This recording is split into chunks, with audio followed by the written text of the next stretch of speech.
Okay. Well, hello, everyone, and welcome. My name is Carol Liao, and I'm an associate professor of law here at UBC, co-director of the UBC Center for Climate Justice. And most importantly today, I am the chair and principal co-investigator of the Canada Climate Law Initiative, which is hosting this event as a part of Canada Climate Week Xchange. I am grateful and humbled to be joining with you all from the traditional, ancestral, and unceded territories of the Musqueam, Squamish, and Tsleil-Waututh First Nations, and to those joining over Zoom, acknowledging the traditional owners and caretakers of those lands where you are. As a settler and a guest here, I benefit every day from being able to live, work, and raise my family on these territories, and I do not take that lightly, and I commit to doing my part in building respectful relationships rooted in reconciliation and my responsibilities to the Indigenous peoples who have stewarded these lands since time immemorial. So today we are talking about the lawyer's role in climate change during our inaugural Canada Climate Week Xchange, where the Canada Climate Law Initiative is a very proud co-founder. This is Canada's first ever Climate Week, with nearly 100 events online and in person across the country from coast to coast to coast. Events that are action-oriented and meant to remind us all of our obligations and to connect us in deepening conversations and accelerating our climate-aligned opportunities. And as lawyers in Canada, we hold a unique role in this climate crisis. We are largely in the business of risk allocation and in practicing and protecting the rule of law and legal rights. Thinking about this in the context of climate change differs due to the systemic and interconnected risks that act as a risk multiplier that we cannot diversify ourselves out of, which has implications on our legal and regulatory systems. So as extreme weather events become more prevalent and the push to rapidly move to net zero emissions gets increasingly apparent and is felt across the board, with those climate impacts disproportionately impacting our most marginalized of communities. The effects of our overheated world also have the potential to fundamentally undermine legal rights and influence every practice area of law in some manner, possibly in unsuspecting ways. So today, to help us navigate that and think further on what we as lawyers need to do and what we as a legal profession in Canada need to do, we have some incredible panelists that I'd like to introduce. First, we have Lisa DeMarco, Senior Partner and CEO at Resilient LLP, providing expert legal, policy, and regulatory advice across climate change and the energy spectrum. And she's ranked by Chambers Global as one of the world's leading climate change lawyers. We have then next down in my order on the screen, Terry Lynn Williams Davidson, General Counsel, member of the Haida Nation, principal co-investigator of the Canada Climate Law Initiative, and principal of White Raven Law Corporation. Eric Hominick, founder and transactional lawyer focusing on business, property, and sustainability at Hominick Law. He is also the chair and founder of the Law Society of New Brunswick's Climate Change Task Force. And last but not least, Bruno Caron, partner and leader of the ESG and carbon finance group at Miller Thomson, who specializes in commercial law, capital markets transactions, and mergers and acquisitions. So thank you all for being here. And in this next hour, we're going to have a conversation today with these incredible experts to reflect and educate on how individual lawyers, firms, and also our profession can be better prepared for what's to come. And we'll also leave time at the end to answer any questions coming through the Q&A. So just be prepared to submit your questions through the Q&A box on the bottom of your right side of your screen, and I'll do my best to get through as many as possible in the short time that we have. So I'll start with the first question for this panel. What does it mean for a lawyer to be climate aware and climate competent? And Lisa, since you're right there beside me on the screen for me, why don't you start? Thanks so much, Carol. And let me acknowledge first that I'm speaking to you from a little spit of land that was historically known as Tayaganon, which was an original trading post of the Voyageurs, the Mississaugas of the Credit, the Huron-Wendat, and the Haudenosaunee, and is historically preserved. So I love the area, love the history. Um, in terms of what it means to be climate competent, let me start with a question to get everybody into beta learning mode. What if you had a colleague, legal colleague, say to you, I'm involved with this client and I choose to ignore this major class of risk? What if you had a colleague say, I'm involved with the client and I choose to ignore this major potential revenue stream? We would say our colleague is not acting in a diligent way and discharging their legal obligations. And that's where we're at with climate change writ large. It is such a systemic area that basic understanding of the science and the tentacles of it, both positive and negative. Often it's only classified as risk, but there are also a number of specific opportunities. So, in terms of being climate competent, looking at what are the potential implications for each and all of not just existing regulation and legislation, legislative requirements, but also securities and commodities, supply chains, logistics, real property, associated intellectual property are all incredibly important.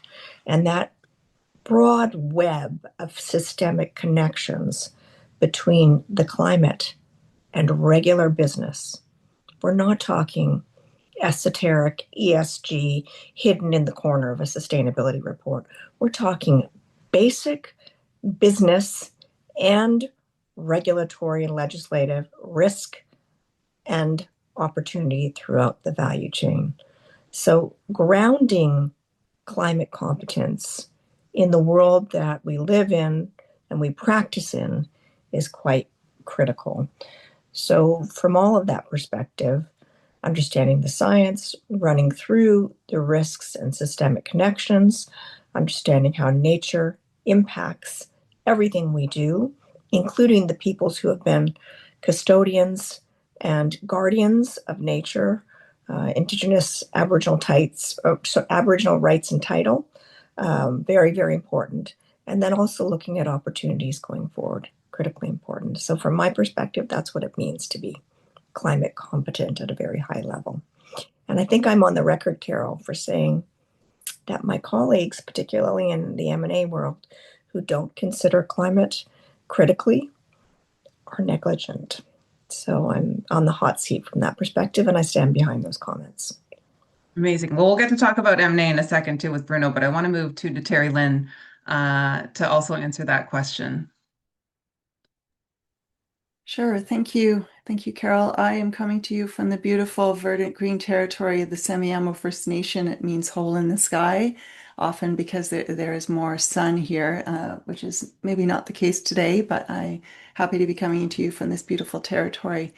I would just like to add to those very thorough comments, just to underline and emphasize the interconnectedness with Indigenous peoples. The Supreme Court of Canada specifically said that climate change is the threat of the highest order to the country and indeed the world, with profound impacts on Indigenous peoples.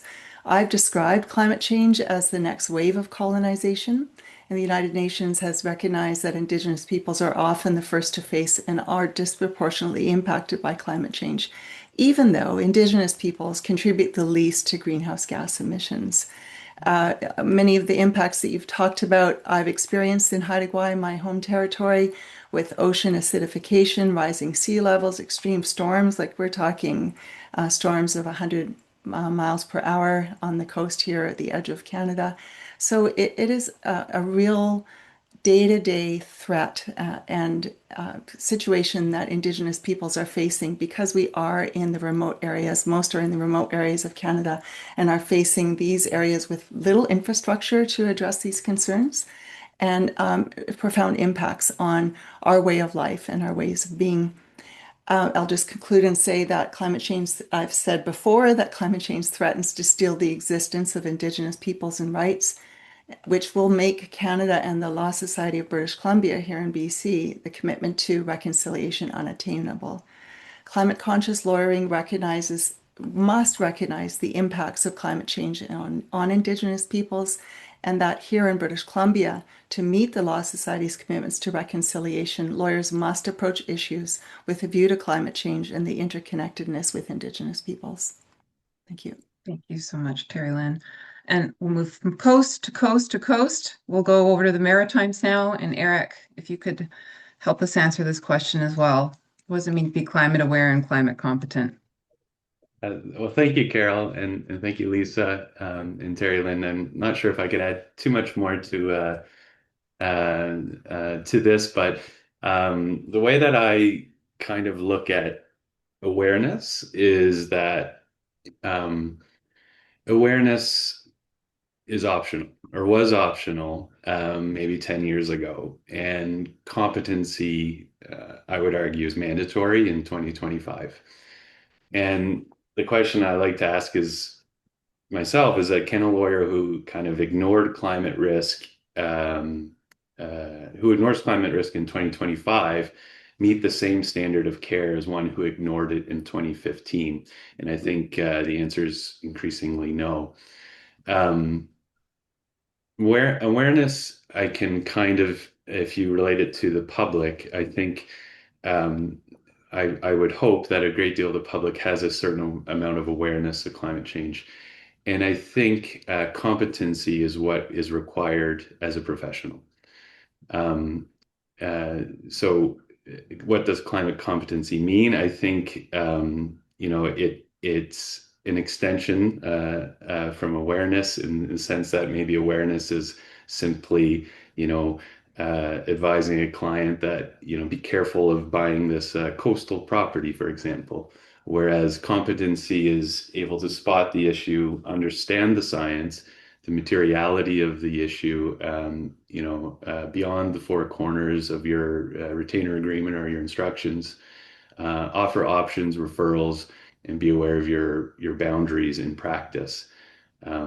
This ties in obviously to our duties as lawyers, and I know they're probably referred to differently across jurisdictions, but I think you can say a duty to care, a duty of care, a duty to warn, a duty of disclosure, and a duty of to maintain competence as required by our individual regulators. So I think today, if a lawyers are really up to date on these threats, and as Lisa points to, opportunities, we have kind of this, woefully deficient blind spot for the profession, and of course, most critically for the public. And again, on Lisa's point that, I think a lot of members of the bar may think that, okay, well, this is an issue that maybe is not directly relevant to your practice areas, but you really don't need to squint very hard to see that climate does weave itself through pretty well every specialism of law. And I've given this some thought, and I'm unable to identify an area of law that is not affected by climate. So yeah, that's all I've got. Thank you. Thank you so much. And now I'll move over to Bruno. Lisa's on the record saying MA lawyers are negligent if they are not climate competent. Can you talk more about that and how climate awareness and competency applies in your field? A field that I think many would, at first glance, think it's completely separate. So I'd love to hear your thoughts. Yeah, well, thank you very much for the invitation from the CCLI. I would say that in my practice as a corporate finance lawyer, I came to this topic by working on files involving green bonds. As some of you might know, the province of Quebec was the second province in Canada after Ontario to issue green bonds on the world markets. And I actively participated in this initiative from our provincial government. And it made me realize that finance could be used to some meaningful way to redirect capital flows towards economic activities that could contribute to a transition to a low carbon economy.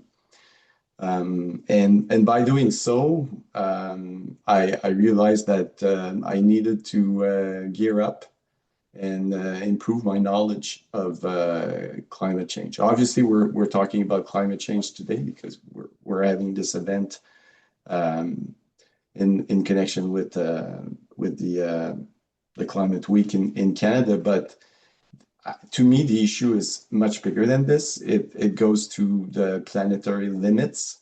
It goes to like in corporate law circle right now. If you speak to law professors throughout Canada, there is a big discussion about shareholder capitalism versus stakeholder capitalism, and our corporate law have not been designed to address stakeholder capitalism, which is kind of the response to the planetary limits.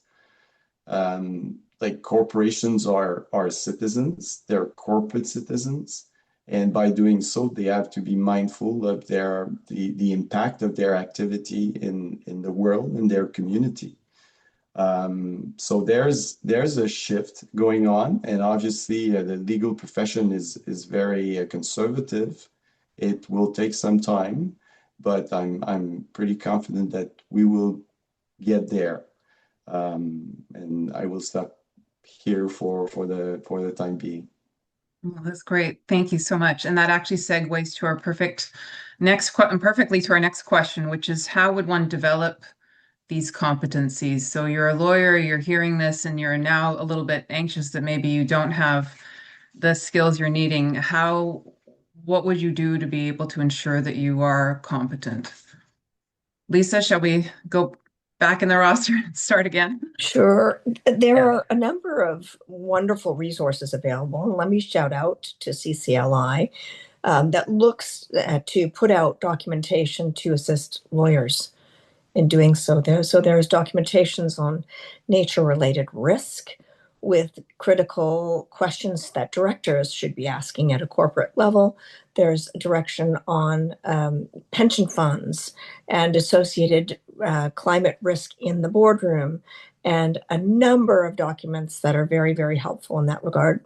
There are also a number of training courses that you can take. For many years, I was the principal of the Osgoode Hall certificate in sustainability ESG law, which had a very major climate component. Duke University, we've heard a number of corporate officers and directors and management to programs in the US that have sustainability training that really do focus on climate related risk and narrow in on some of the very pragmatic systemic issues. And there are also a number of programs that are provided by the law societies across the country that assist in facilitating competence. But I would say your website would probably be my first go-to resource. Thank you for the plug. Love it. Thank you so much.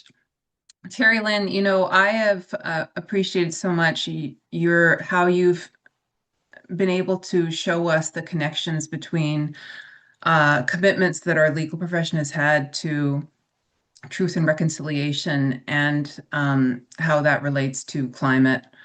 Could you talk more about that and how a lawyer would then develop these competencies also with that connection in mind? Sure, yeah, thank you. Happy to do so. Um, we've heard that the legal profession has a duty to act in relation to Indigenous peoples, but there is also a duty to learn. And I say there's a duty to learn about the impact of climate change on Indigenous peoples. This is a segment of the discussion we're having that I really want to emphasize that it isn't just it isn't optional, it's required to fully address the impacts of climate change on Indigenous peoples. And specifically, this is a great concern because of the interdependence of Indigenous peoples with the environment and the material impact of climate drivers on food security and on the subsistence lifeways of Indigenous peoples. Our cultural survival and our connections to history, heritage, and our ancestors are completely dependent upon our connection to the environment, which is rapidly changing around the world. Um, Again, our territories are not just about subsistence, it's not just about food, but it's about a way of life. So this is where Indigenous peoples and youth learn about Indigenous laws is on the land, engaging in harvesting activities. And therefore our territories are critical to the transmission of intergenerational knowledge and Indigenous laws. And I say that many scholars say that Indigenous laws are really necessary for our collective survival in Canada as we look at our relationship with the environment and the changing relationship that comes with climate change. I also want to come back to a comment that a previous former UN Special Rapporteur on the Rights of Indigenous People said, Vittoria Tali Corpus, who said that we're not just victims of climate change, but we have an important contribution to make to address climate change because of our close relationship with the environment. And therefore, we need to be part of this solution. So it's really important for us as lawyers to understand these connections so that we could look at the interconnection and the intersection of human rights and reconciliation with Indigenous peoples in order to fulfill our ethical and professional duties as a member of this privileged profession. Failing to recognize these interconnections will fail to properly serve Indigenous peoples and this national project of reconciliation that we're all part of. Thank you so much.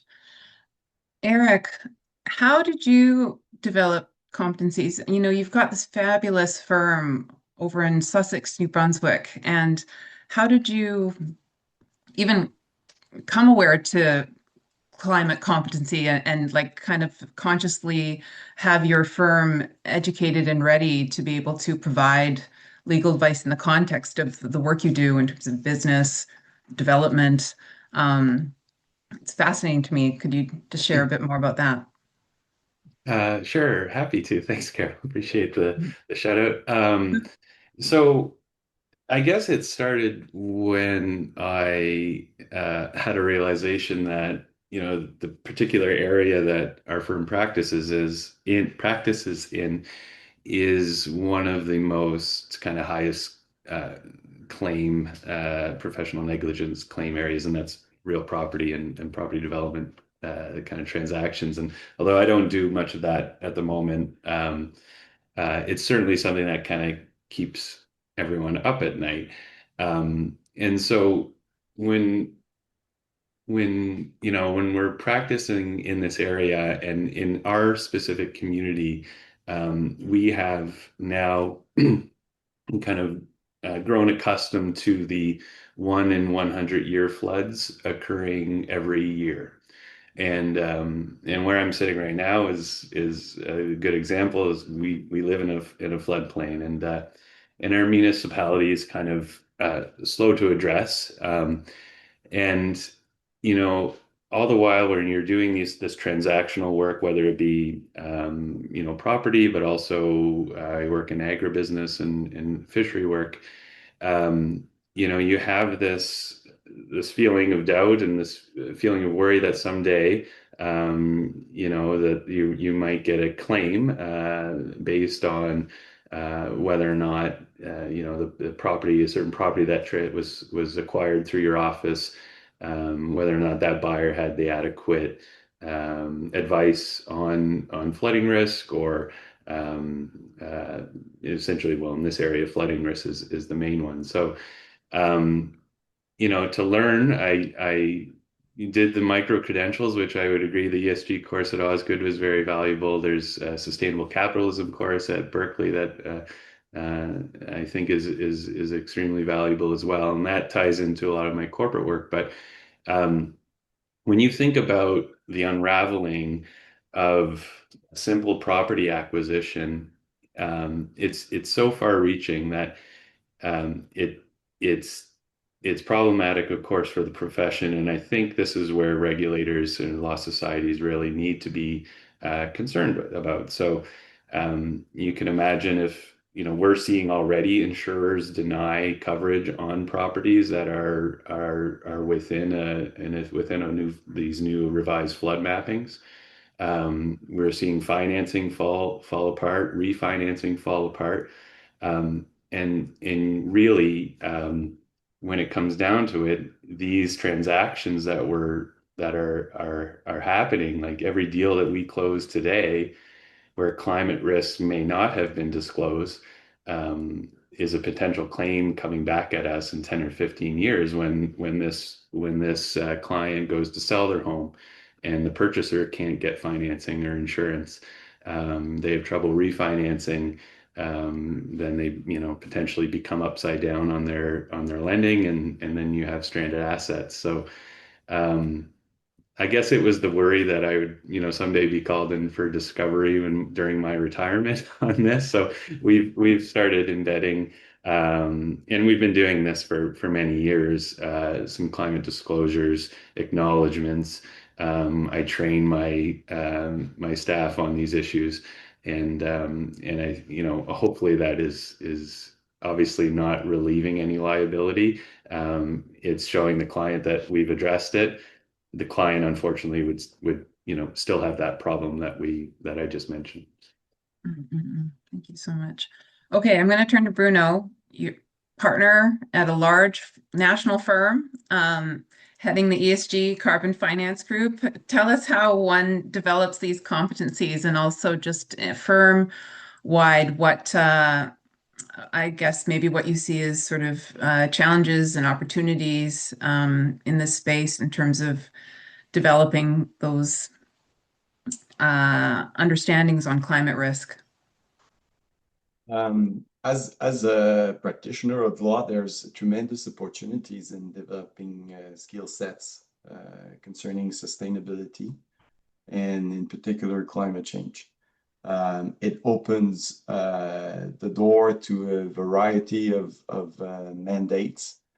For example, I'm often called to do presentation to board of directors or board of fiduciaries of pension funds on their obligation and liability and the exercise of their fiduciary duty in respect of the financial consequences of the climate risk and the climate opportunities, of course.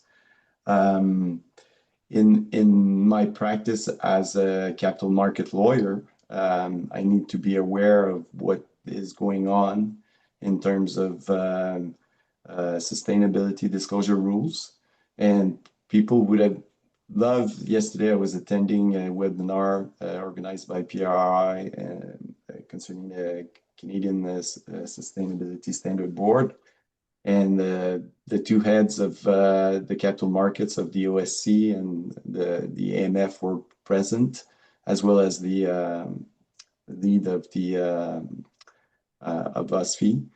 And it was very interesting to see that the so-called pause of our regulators on climate disclosure is probably coming to an end, and that we will likely see some new development in that area, especially with the announcement of the federal budget, the last federal budget, where there's also a push to have a green transition taxonomy revive in Canada. And this will all, like in my field, in sustainable finance, Canada is a lagger. It's lagging behind. we were kind of leading in some ways some years ago, and we left everything that we were doing on the table.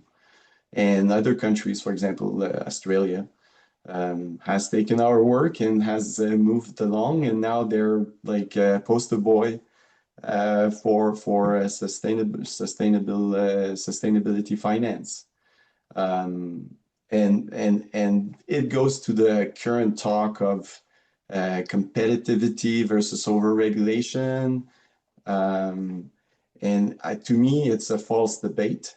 In order to be competitive in the future, we need to get going and put in place the architecture that will allow Canada to really do sustainable finance. Right now, anybody who claims to do sustainable finance is a bit of a clown because it's all based on soft law. There's no mandatory disclosure rules. There's no taxonomy to tell the government whether their public policy is really having an effect. We don't know where the flow of capital is going, and that's.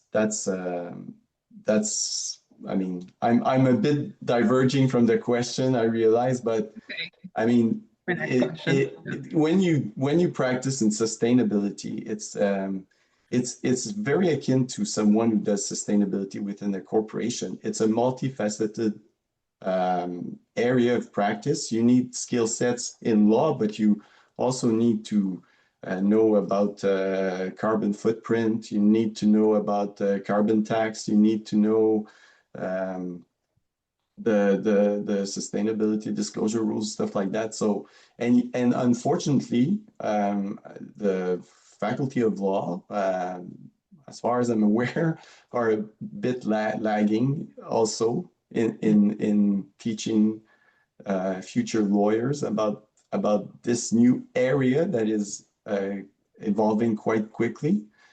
That's and to personally that this is what makes it very interesting to be practicing in right now.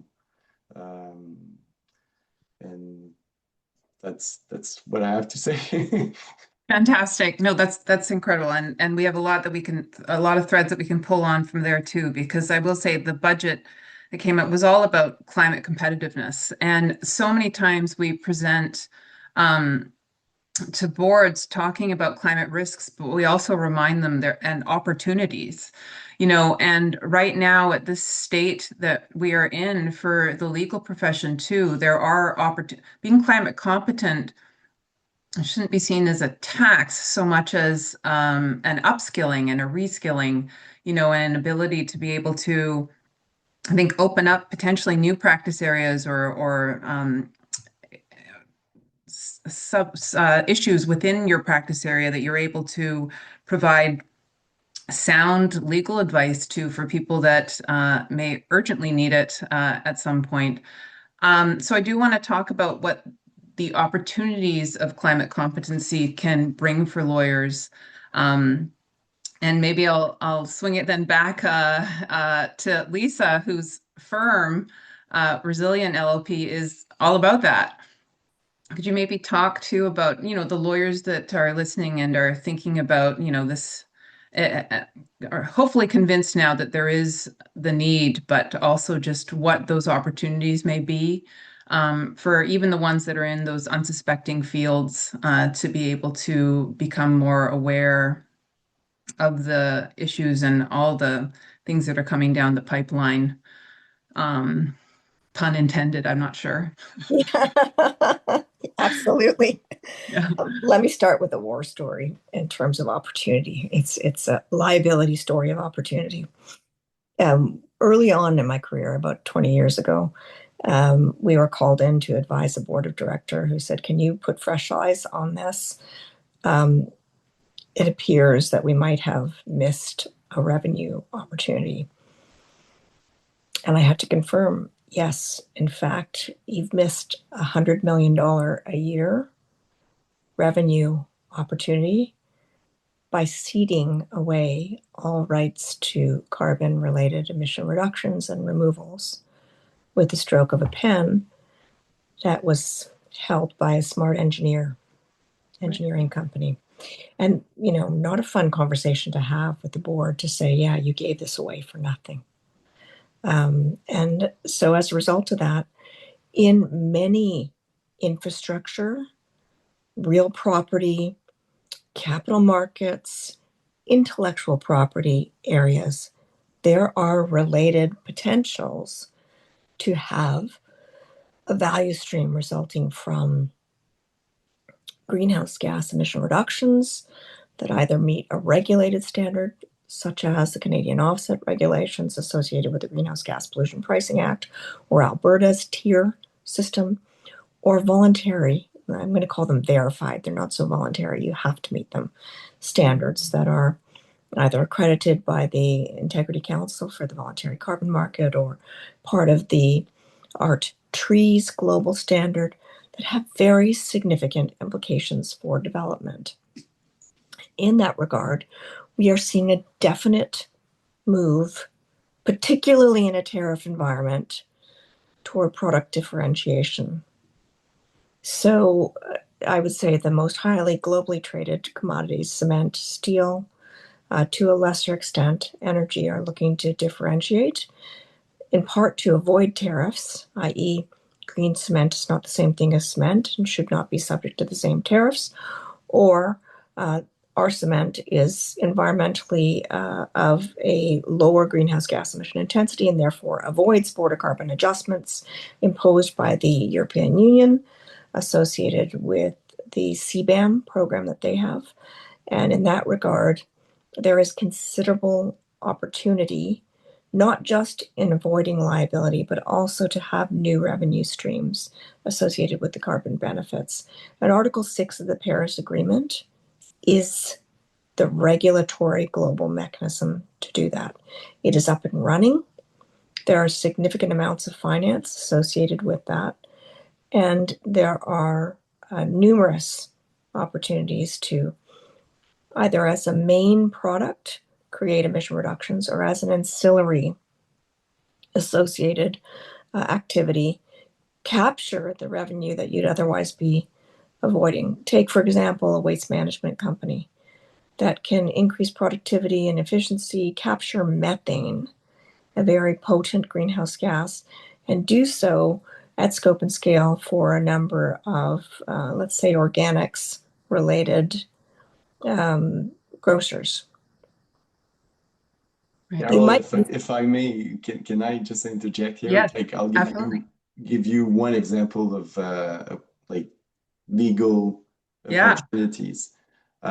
In the province of Quebec, we have a regulation that requires natural gas distributors, and we have two of them in Quebec, to put 10% of renewable natural gas by 2030 in the network.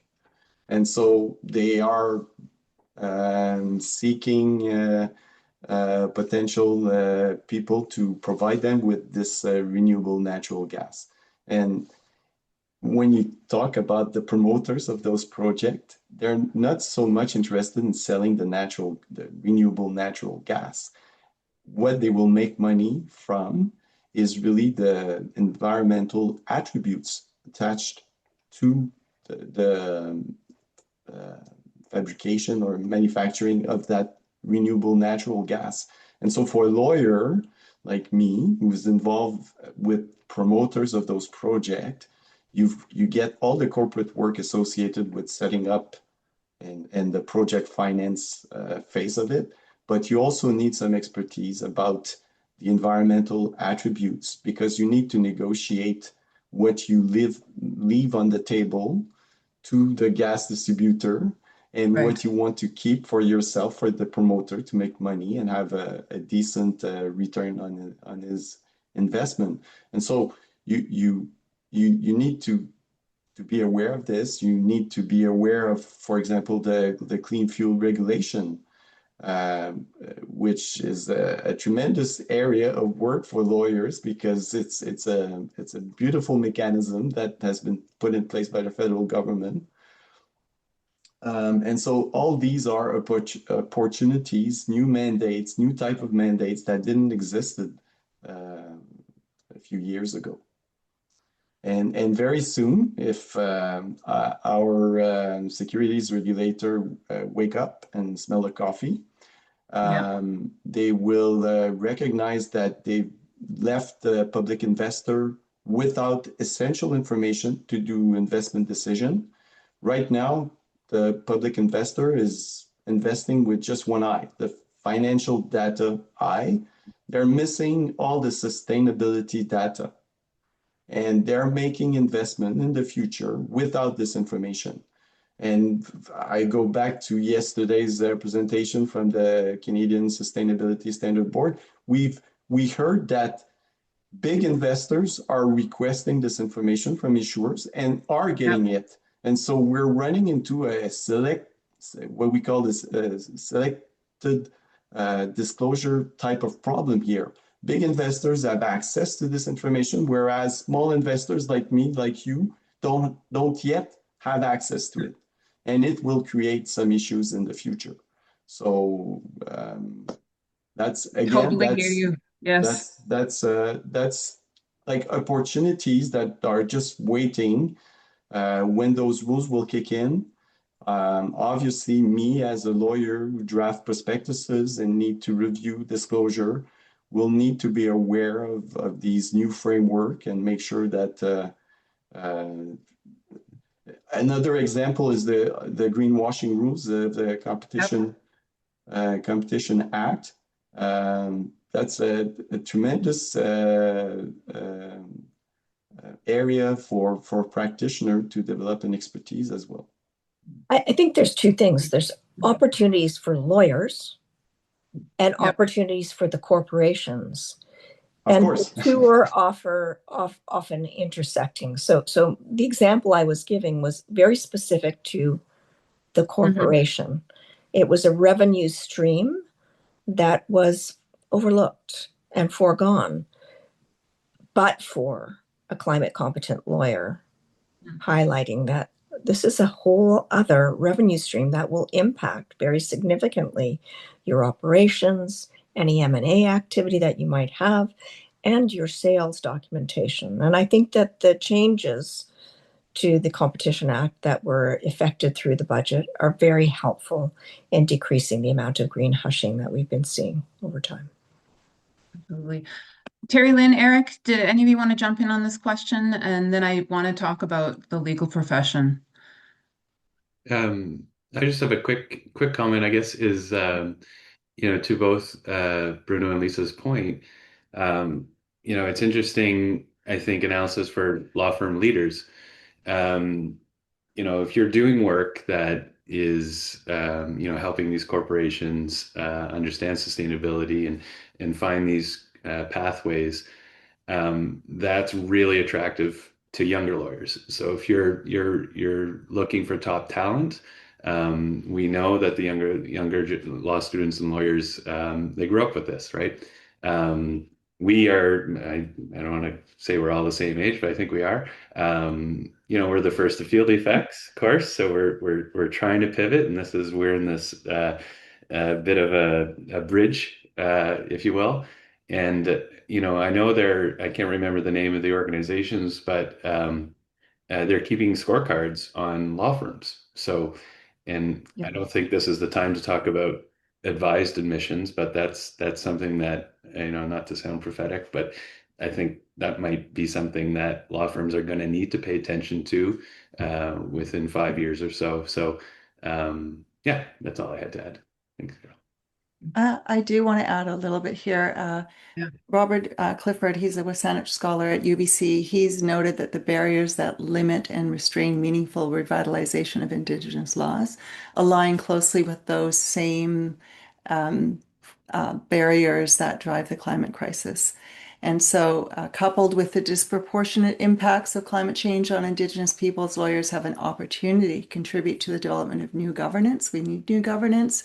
Specifically, cooperative federalism is a model that many Indigenous scholars have advanced. This can address climate change while also contributing to the resurgence of Indigenous laws, thereby addressing two wicked problems: unresolved Indigenous title and climate change.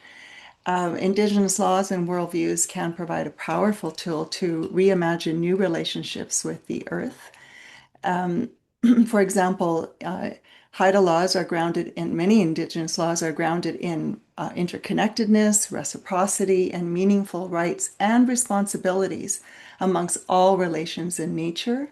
Sometimes this includes a recognition of the rights or legal personhood of nature, such as the Magpie River here in Canada and the work that the Maori have done. So just to come back to your question, climate change does provide a great opportunity to cultivate healthier relationships that Indigenous peoples have long called for, long before there was a talk of climate crisis. We can draw upon Indigenous knowledge and ways of being, but those efforts really must be genuine and they must initiate meaningful engagement with Indigenous peoples to address historical injustices and present day wrongs.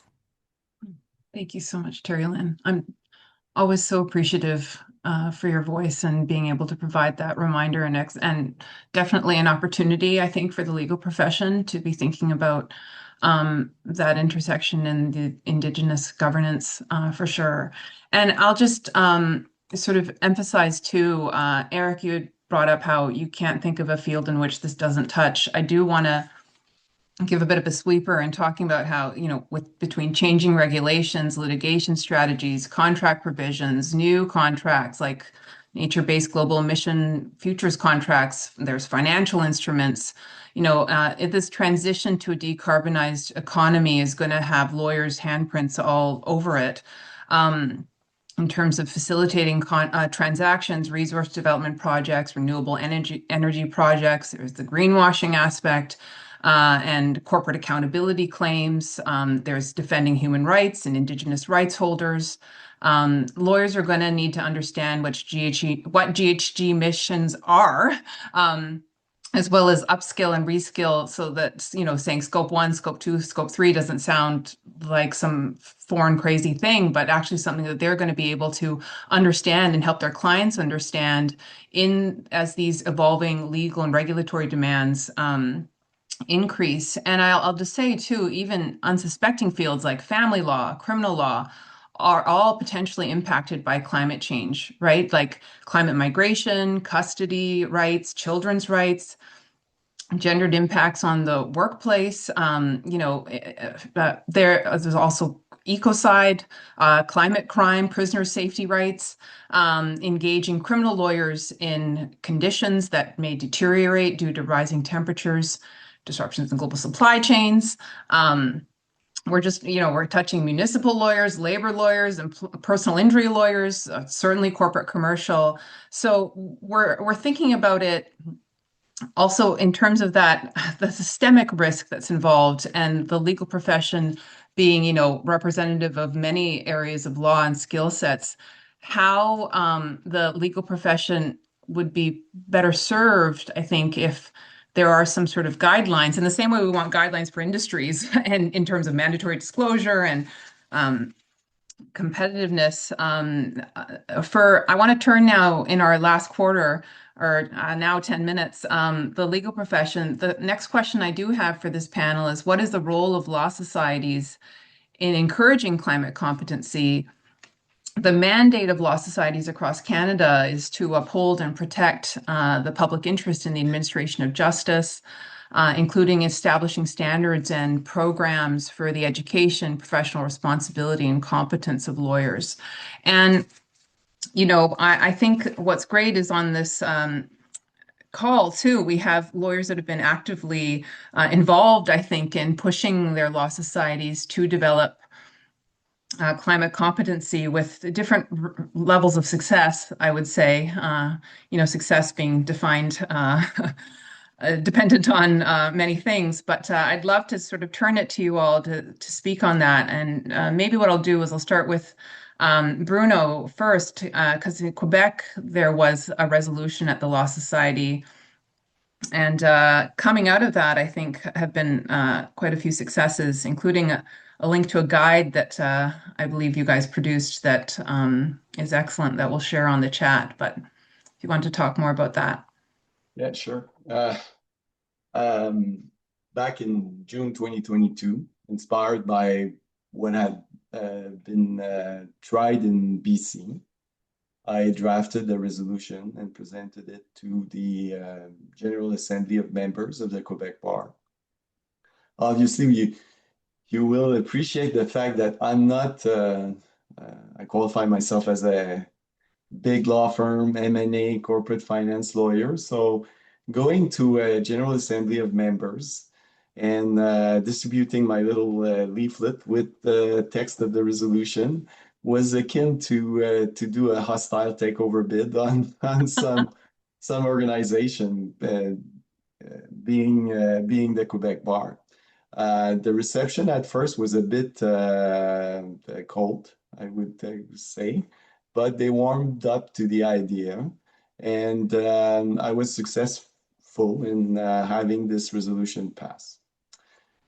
This obviously brought about the formation of a special committee at the bar level, which led to two major accomplishments, I would say, in Quebec. The first one is the adoption of a formal policies, social and environmental responsibility policy adopted by the Quebec Bar, whereby they will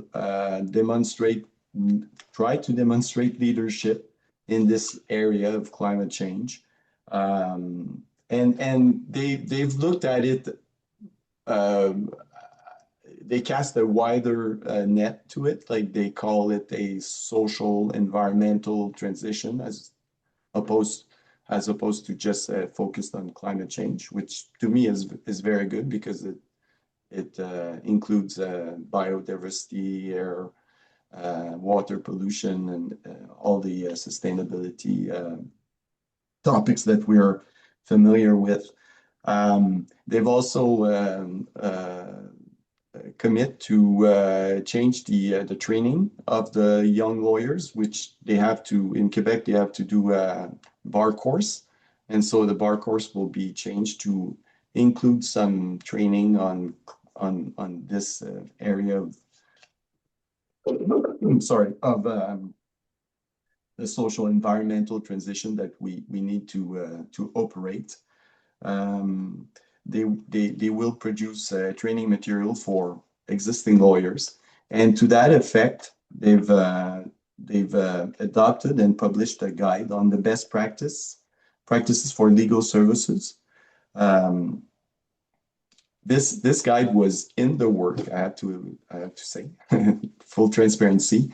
It was spearheaded by a young lawyer from Quebec City by the name of Chloé Fauchon, which I have to acknowledge today because she did a tremendous work, and we also received as part of a special committee of the bar, we also received the support of the bar of André-Philippe Mallette, which I want to mention especially, and the Quebec Bar director Catherine Ouimet, and so they've put in place this guide, which gives.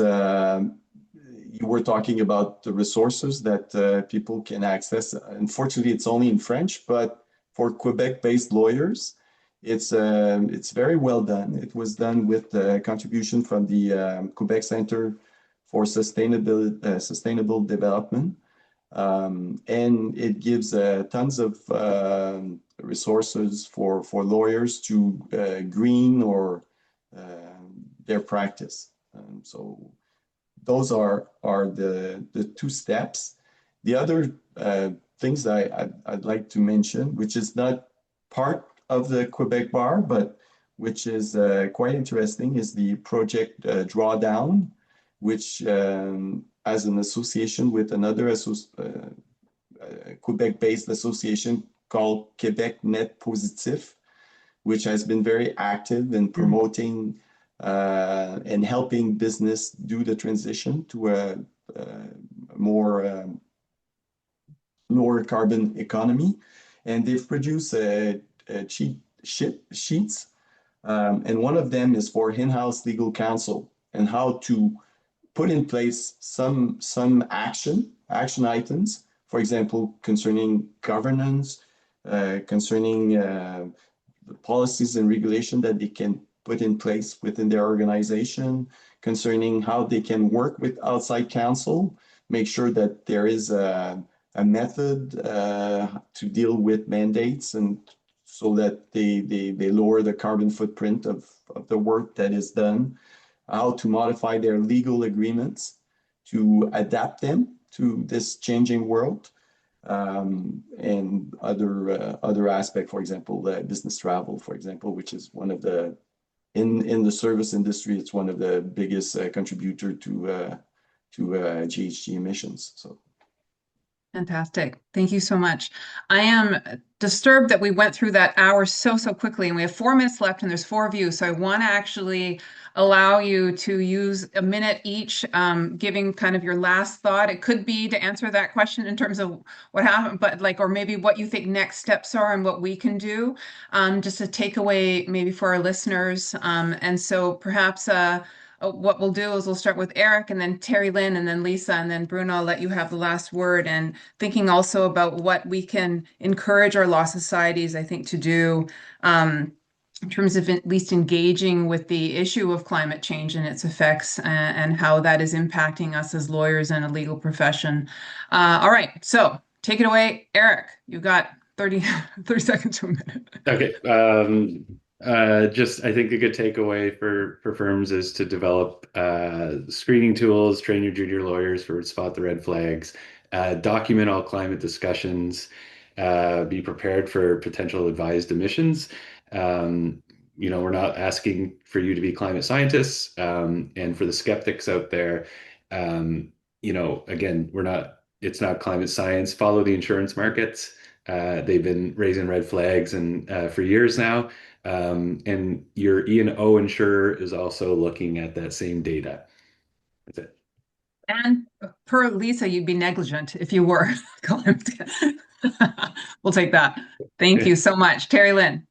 Yeah, I'll just come back to in 2015, the benches of the Law Society acknowledged that the TRC finding that the central goal of Canada's policy regarding Indigenous peoples could best be described as cultural genocide, and recognized that lawyers have played and continue to play an active role in past and present injustices that affect Indigenous peoples.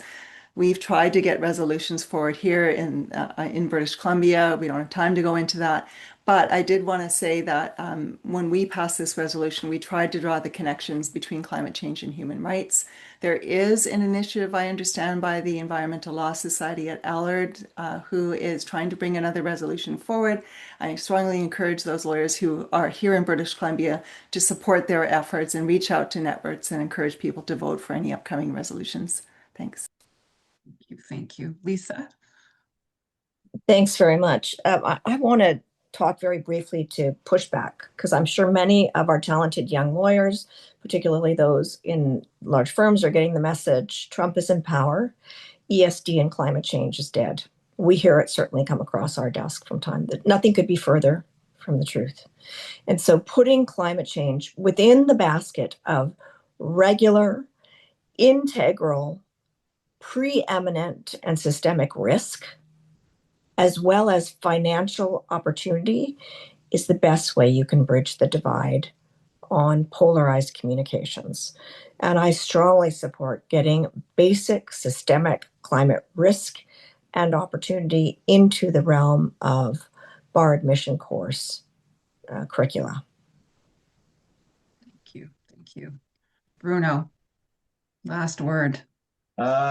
I'll be very philosophical. I'm reading a book written by Gunther Anders, a German philosopher that wrote extensively on the threat of the nuclear bomb.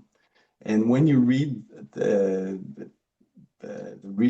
text about this, you realize that what has been said about the nuclear threat is exactly the same that we're saying about the climate change threat.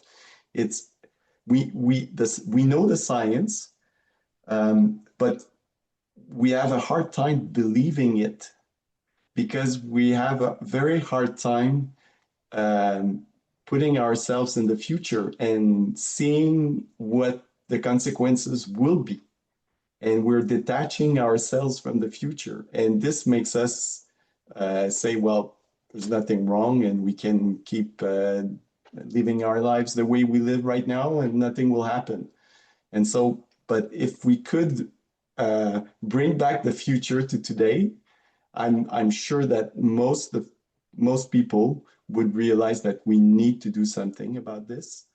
And first, we don't need to be perfect about what we're doing, but we need to do something. And so I would strongly encourage all the law societies in Canada to depoliticize this issue and realize that then there needs to be some training given to lawyers.